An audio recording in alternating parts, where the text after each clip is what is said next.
There are a lot of tasks that absolutely exhaust me as a teacher and a mother, but the one that is the most taxing by far is the constant mental rehearsal of the never-ending to-do list. Until now.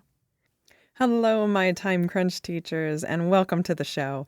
This is your team teacher, Marielle DeRosier, here to help you optimize your teaching, technology, and time management.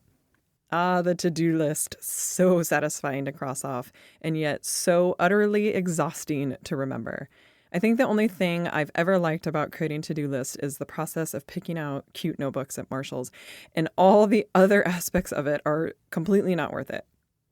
Paper to-do lists look good for maybe a day, then they get super messy because you're flipping back and forth between the pages and trying to remember which ones are located where.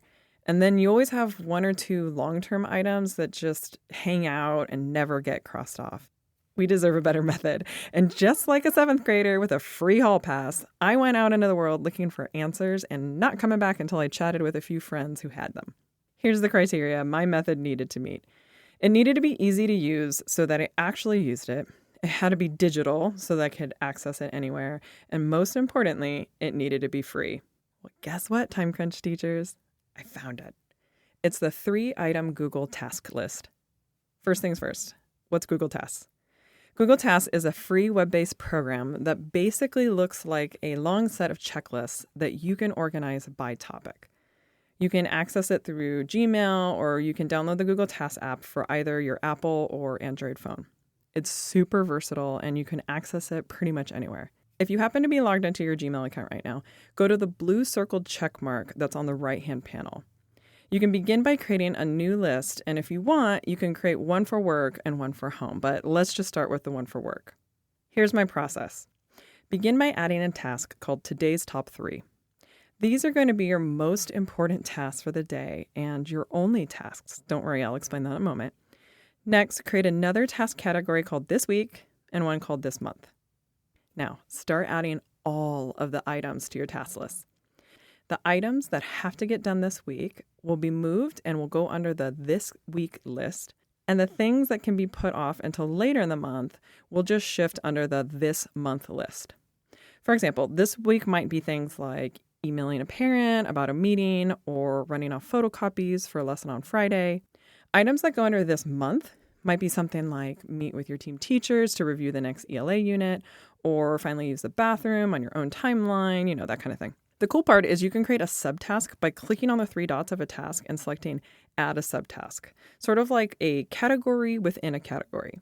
You can also just create a list item and click and drag it to indent it. All right, now that you have all the items you need to do, here's my process for determining how to prioritize my task list. In the evening, before I go to bed, I like to look over my schedule for the following day.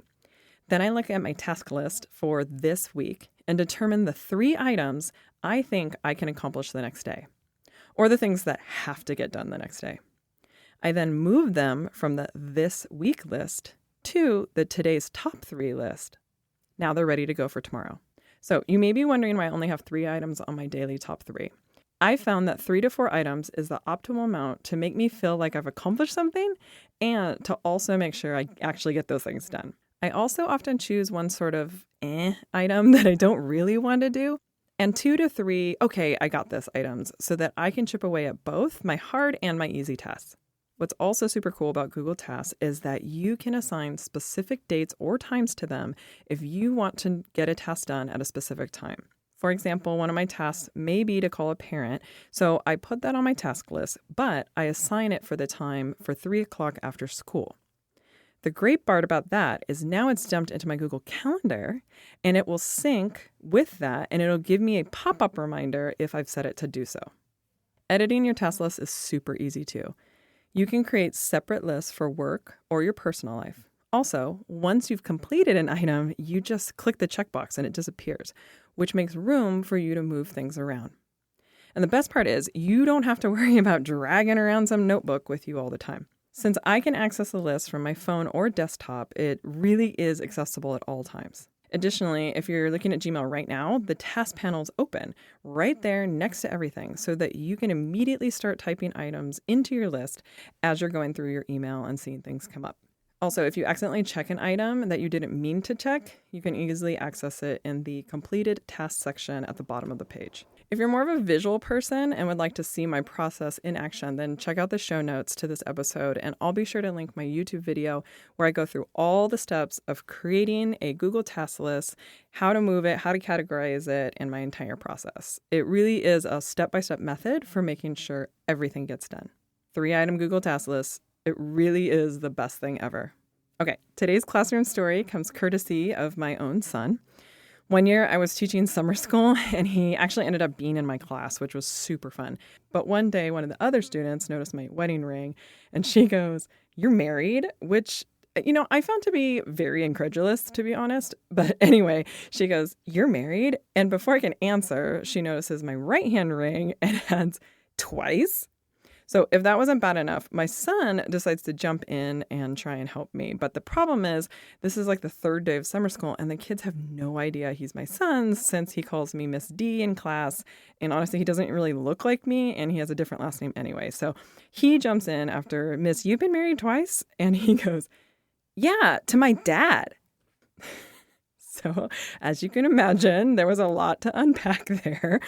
But let me be clear, I've only been married to his father, which is my husband, once. And despite the fact that he introduces me as his first wife, or if he's being extra saucy, he'll say I'm his ex-girlfriend, which, while technically correct, morally is just rude. I'm so sorry that you have to be my free family therapy. I'll figure out a way to compensate you good people. But maybe I'll do a giveaway or something. I really have no excuse for my family. It's just the way we are.